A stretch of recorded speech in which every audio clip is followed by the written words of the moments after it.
Hello everybody and welcome to another Media Studies lesson. We're in the topic Introduction to the Media, which I call topic 0, as this is everything you need to know before getting into the course content properly.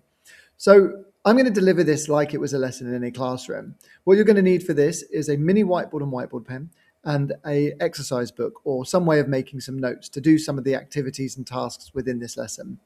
If you're a student here just to revise, feel free to pause the video at any point to give you enough time to complete any activity. If you're a teacher here just having a look at this, these lesson PowerPoints are available to purchase from my TES Shop, link in the description below. Many of them are free as well. Okay, so when I say go and not before, you're going to answer these questions on your mini whiteboards. You would usually have the time it takes for me to do a register, which is about 3 or 4 minutes to try and get these down. Question number 1, which topic focuses on how the media communicates? That would be media language. What's the way people are portrayed in the media? And that would be media representations. The people that consume the media audiences. And which topic focuses on the companies that create the media?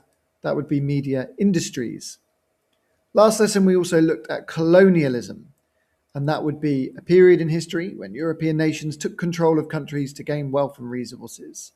So again, if you haven't seen the previous lessons, do go back and start from the beginning. These lessons are sequential. They build upon each other. So it's really worth following them in order.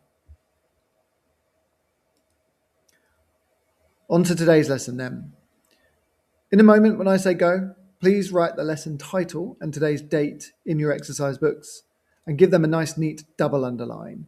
What we're after here is the bit in red that says social context feminism. You don't need to write down the lesson number and the subtopic where it says 0.1.2 and context. That's just giving you a guidance of where we are.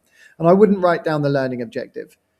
It's a bit of a waste of time just to write it down. We have them on the board or on the screen, the whole way through. But today we are trying to understand how feminism has changed over time and why this matters in media studies.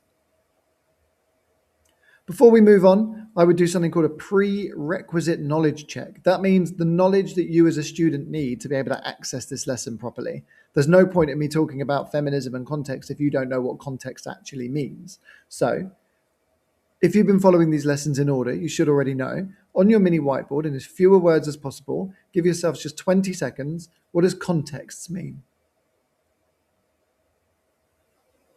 Well, hopefully you've got something along the lines of the surrounding information, the things we need to know about media products, like what was going on at the time, what events were happening, what people believed, what society was doing, how all of those things influenced the media, how the media of the time might influence the people. It's all of that surrounding knowledge we need. And that's kind of what we're embarking on today. So last lesson specifically, we looked at the idea of context and how it applies to the media. We also explored a very brief overview of some of the historical contexts that have shaped media products. So to be clear, what we did last lesson and what we're doing for the next few lessons, these are just very brief overviews or summaries of some of the historical context. It's not detailed history lessons in any real depth. This is a surface exploration, just enough to give you some of the foundations you need to understand the media course we're doing. I want to encourage you to read around all of these things. Learn more about these contexts on your own. Many of you watching this will be taking history or politics or maybe psychology or sociology. Those subjects really also support this understanding. But go online, look at AI, and try and find out more about these contexts to give you much more depth of understanding. But again, watching this video, if it's been posted on YouTube, it's just don't feel that this is everything. And some of the things we talk about here are just enough to get by in media studies. On that note, today we are going to be exploring this bit here, feminism, and how the quest for equality between men and women has progressed over the years. Just to be clear, it's going to be a broad overview of feminism. This is not history or sociology. So this will just be enough context to get us through what we need for media studies. My students like to write definitions down before we get into it. So what I would do here is pause the video and add these 2 words to the terminology lists at the back of your book. In simple terms, feminism is the belief that men and women should have equal rights and opportunities, both in law and in society. So legally, it's about both men and women having the same rights, whether that's being paid the same for the same work, or being able to vote, or what happens within a marriage, and all of those kinds of things. Socially, it's about both men and women being treated with the same level of dignity and respect. So it's about fairness, equality. It's not about one gender being better than another. Sexism, on the other hand, is quite literally the opposite of that. It's treating people differently or unfairly based on their gender. So what I would do now is I would ask you to pause the video again, and as briefly as possible, in as fewer words as you can, but in your own words, what is feminism and what is sexism? So you should have something like: feminism is trying to get men and women to be seen as equal in law and society. And sexism is treating people differently because of their gender. Feminism is often talked about in terms of waves, each focusing on different goals and challenges. First wave feminism in the late 1800s to the early 1900s was mainly about getting women the right to vote, and that was known as suffrage. During this time, women had very few legal rights. Many women were excluded from universities or professional careers and political power. Even when some women could access education or work, they faced serious legal and social barriers. Married women had almost no legal identity, which means everything in law came from their husbands. For much of the 1800s, married women had very limited property rights. Their money, property, all their legal identity was actually controlled by their husbands. Their husbands effectively owned everything, including the children. But this wasn't really just about the legal side of things. Society also had strict expectations for women. Women were confined or stuck to domestic roles, wives, mothers. They were expected to be demure or shy, submissive, and focus on home and family. Men, on the other hand, were supposed to be hard-working providers. They went to work and earned the money, and they were expected to come home to a clean house of peace and harmony and dinner on the table. In 1918, some women over the age of 30 gained the right to vote, and that's the same year as World War I ended. But women didn't get equal voting rights with men until 1928. In a nutshell, first wave feminism is about challenging and changing the legal rights of women. But this was hard because there were a lot of traditional and old-fashioned and patriarchal views. Patriarchal means where men have the power and control, but more on that in a later lesson. Before we move on, in as fewer words as possible, in your own words, on your mini whiteboard, what was first wave feminism? You should have something like getting women the right to vote. During World War II, women were encouraged to work in factories, work in the fields, and other occupations that were traditionally held by men. There was an attitude of roll up your sleeves and get working. There's a world war on and we're all in it together. After World War II, many people expected things to return to normal. But socially, there had been some big changes. The mindset of a lot of people was changing.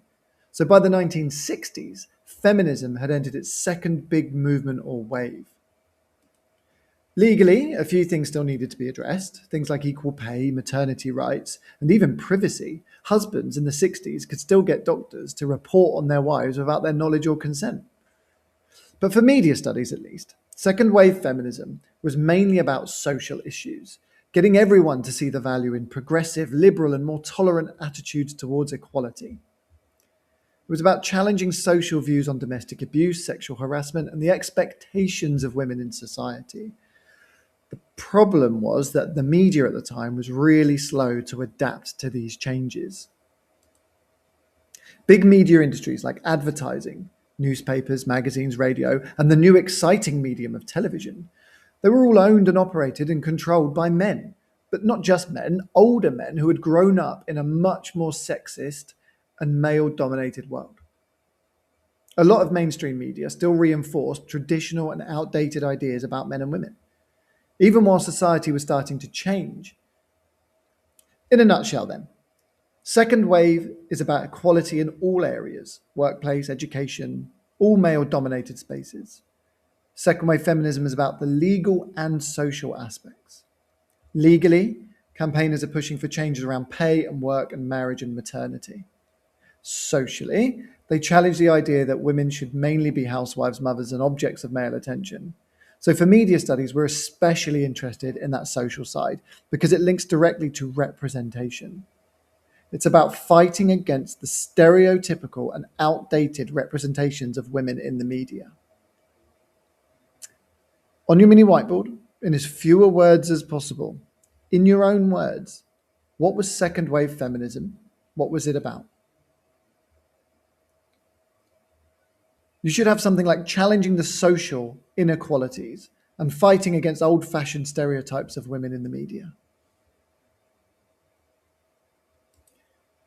Third wave feminism, that's usually linked to the 90s and early 2000s, where first wave feminism focused on voting rights and second wave focused on wider equality in work and family life and representations. Third wave feminism focused more on identity, choice, confidence, individuality. In simple terms, it argued that there isn't just one correct way to be a woman. A woman could be sporty, glamorous, loud, quiet, feminine, rebellious, a mixture of all of those things. The idea was that women should not have to fit one narrow stereotype. They should be able to make choices about their own identity, their appearance, their career, their relationships, how they behave, without being judged against traditional expectations. A useful example from the 90s would be the Spice Girls. Their idea of girl power promoted female friendship, confidence, and that independence. Each member had a different identity, which helped suggest that women didn't have to all look or behave the same way. TV shows like Buffy the Vampire Slayer. Buffy was a strong female protagonist or lead character. She fought villains without needing to be saved by a man, and this challenged the older stereotype of women as weak or passive or helpless. Films like 10 Things I Hate About You, they also showed more confident and independent female characters. It also allowed male characters to be more emotionally open. This all suggests that gender roles were becoming more flexible in some parts of the media. So again, on your mini whiteboards, in as fewer words as possible and in your own words, what's third wave feminism? Well, it focused on identity, choice, confidence, individuality, and different ways of being a woman, opening up those stereotypes and giving different ideas. Now, you would have thought by this point, just 20 years ago, we would have done it. We would have solved feminism, feminism achieved, equality for men and women, both legally and socially. But alas, not quite. Where third wave feminism focused on identity, choice, confidence, and individuality, fourth wave feminism is more closely linked to social media, online activism, consent, body image, and challenging sexual harassment. In simple terms, fourth wave feminism asks, how does this equality work in a digital world where people can hide behind screens, where people can mask their identity and be whoever they like online? So this era is about hashtags, viral campaigns, public call-outs. Movements like #MeToo showed how audiences can use social media to expose abuse, challenge powerful industries, and put pressure on the media to do better. Online social and participatory media has given more people a voice. Anyone can create content and put it on YouTube, TikTok, Instagram, or any other social media platform.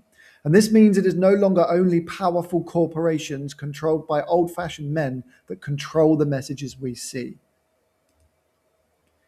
However, we do still need to be somewhat critical. Big media companies and social media platforms still have a huge amount of power because they control algorithms, trends, advertising. They control what actually becomes visible even today. So ordinary people can now speak back to the media, but they're still speaking inside systems controlled by these powerful institutions. Fourth wave feminism also questions strict gender boundaries. Digital media has allowed for more people to express gender and identity in ways that might not fit those traditional ideas of just masculinity and femininity. Some people argue that true equality, true feminism, means we need to break down the gender boundaries altogether. In other words, instead of just saying women should be allowed to do what men do, Fourth wave feminism often asks why we divide behaviours, clothes, jobs, emotions, identities into male and female anyway. So in a nutshell, fourth wave feminism is about online activism, consent, challenging harassment, but also questioning strict gender boundaries and gender conditions anyway. Okay, in your own words, in as fewer words as possible, what is fourth wave feminism about? Hopefully you have a few ideas down, like being online, challenging certain issues like harassment, but also it's about questioning gender.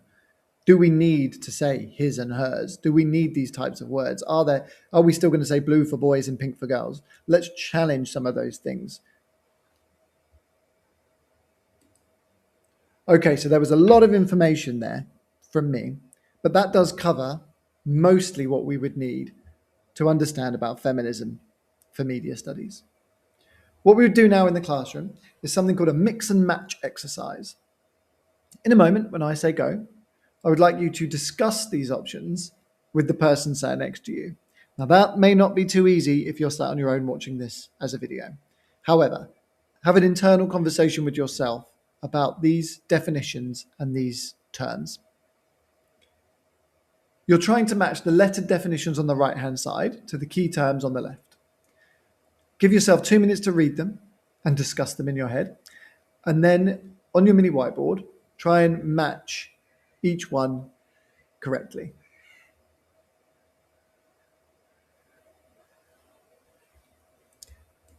So, first wave feminism, that would be B, getting women the right to vote. Second wave feminism, D, challenging social inequalities, fighting against the old-fashioned stereotypical representations of women. Third wave feminism would be A, focused on identity, choice, confidence, individuality, and different ways of being a woman. And then fourth wave feminism, C, online activism, social media, challenging harassment and questioning gender boundaries. To really reinforce this in the classroom, we'd now do a series of turn and talks with some statements. As before, we need to explore these statements and kind of consider what we think about them. So, first statement, feminism has been achieved because men and women now have equal rights in law. Do you think that's true, false, possibly? You can say mostly true, somewhat false. You could even say debatable, like it's both, it's true and false. Have a little think about this one and put your thoughts down on your mini whiteboard.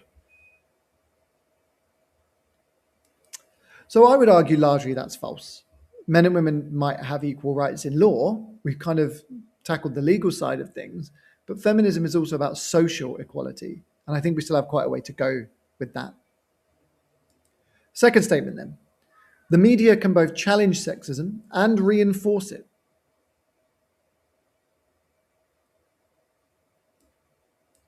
So I would argue that's true. Some parts of the media do reinforce these old-fashioned sexist stereotypes. We still see it in the media today, whether that's advertising or magazines or whatever it may be. But there are some parts of media that are now challenging it. Now, you wouldn't have really seen anything challenge this in the 60s, 70s, but since second wave feminism, we do see changes in the way we represent men and women.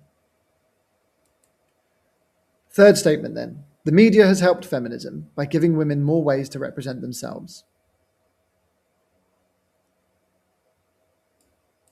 So that's mostly true. I mean, online and social media does allow more women to create content. You can speak back and challenge stereotypes. The individual people have a voice, and mainstream media kind of takes that and reflects that back sometimes as well. So we could argue that it's quite progressive. Now, first wave feminism was more important because legal rights matter most. I think that's entirely debatable. I think you could say that's entirely false, you could say that's entirely true, or you could say it depends. Legal rights like voting were obviously essential, but all waves of feminism have been important, and all have tackled different things. Now it's time to get that down in your exercise books. There's a big question here, which you can use as another subtitle. How has feminism changed over time, and why does it matter in media studies? So in a moment when I say go, you need to write about everything we've explored today in the front of your books. This is your chance to explain in more detail feminism. You need to write in full sentences and explain things like what feminism means, what each of the 4 waves of feminism focused on, why it matters to media studies. You need to use words like legal rights, suffrage, voting, representation, stereotypes, choice, social media. Use a ruler if you include subheadings. Keep it neat. As always, here is some scaffolding should you require it, some possible sentence stems and some keywords. This is the bare minimum on the screen here. You're trying to do this in your own words and be as detailed as possible.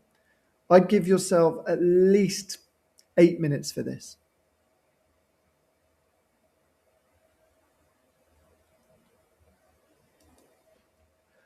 Well, that brings us to the end of this lesson. Hopefully now you can understand a little bit about how feminism has changed over time and why it matters to media studies. As exit tickets, I would now be asking my students before they leave to answer the following questions. You should be able to answer these relatively slickly at this point. What is feminism? What is sexism? What were each of the waves of feminism? If by any chance there's still time left on this lesson, then I would have this extension activity. The reason we haven't fully achieved feminism in this country is because the media continues to represent women as less powerful than men. To what extent do you agree? Thank you very much for your time. Hope you've enjoyed the lesson, and I will catch you at the next one.